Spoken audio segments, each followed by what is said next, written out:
All right, so cannabis. So if you decide you want to go the cannabis route and treat your cancer with cannabis, um, we're getting ready to start developing data around this because right now, if you're in the cannabis space, if you're a cannabis person, you know that this is working. I mean, if you own a dispensary, I mean, you can probably tell me how many cancer patients you have and how many of them have gone into remission, right? So this is working. I mean, cannabis works for cancer. There's no question about that. Why? Because THC pushes CB1, which pushes AMPK. So it's all about basically pushing that P53 button that AMPK will push. Okay? So and cannabis does that. And pushing AMPK is the same thing as being in a fasted state. Now, you don't want to do that too much when you're in a fed state because you're creating oxidative stress. Those cells are trying to flip to running on fat, and it's not time for them yet. And so that causes stress. So we need to, again, there's times that will be advantageous for this. But just know that the reason that cannabis works is because it affects the CB1 neuroreceptor, which pushes AMPK, which pushes P53. And that absolutely is known to kill cancer. So we know this anecdotally from if you're paying attention in the cannabis market at all, it's just, people are recovering from cancer all over the place. But there's no data yet. And this is what frustrates me. It's like, I try to talk to some, New England Journal of Medicine people. Some will find that funny based on past phone calls. But New England Journal of Medicine people, we go talk to them, right? And there's, oh, well, where's your data? It's like, well, it's everywhere. It's anecdotal, but it's, you can talk to these people. It's not science. Okay, well, we're getting ready to do some science, friends. So we'll get some data. We'll satisfy the old New England Journal of Medicine folks pretty soon. And again, it won't be just with cannabis. It'll be with all these modalities. So other natural products. So you've probably heard, hey, my friend, took apple seeds and they recovered from cancer using apple seeds. Well, yeah, because cyanin hits CB1, which pushes AMPK.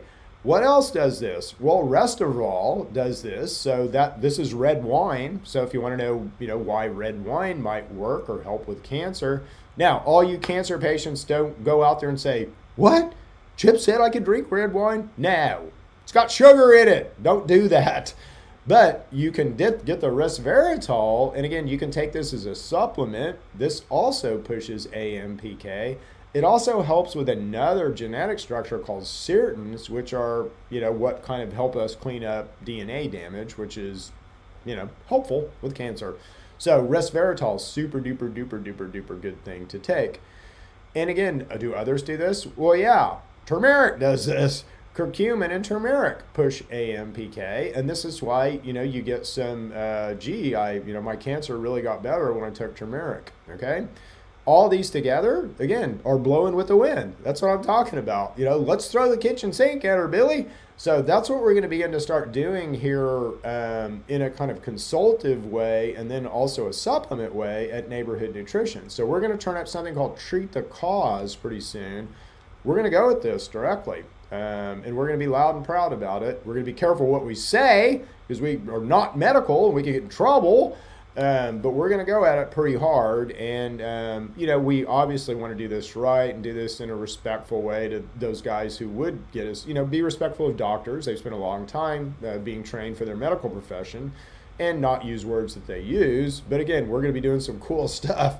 Anti-parasitics. So you guys I've actually been in the news in a story about the Edmond man who cured himself of cancer using fenbendazole, vitamin E, and CBD.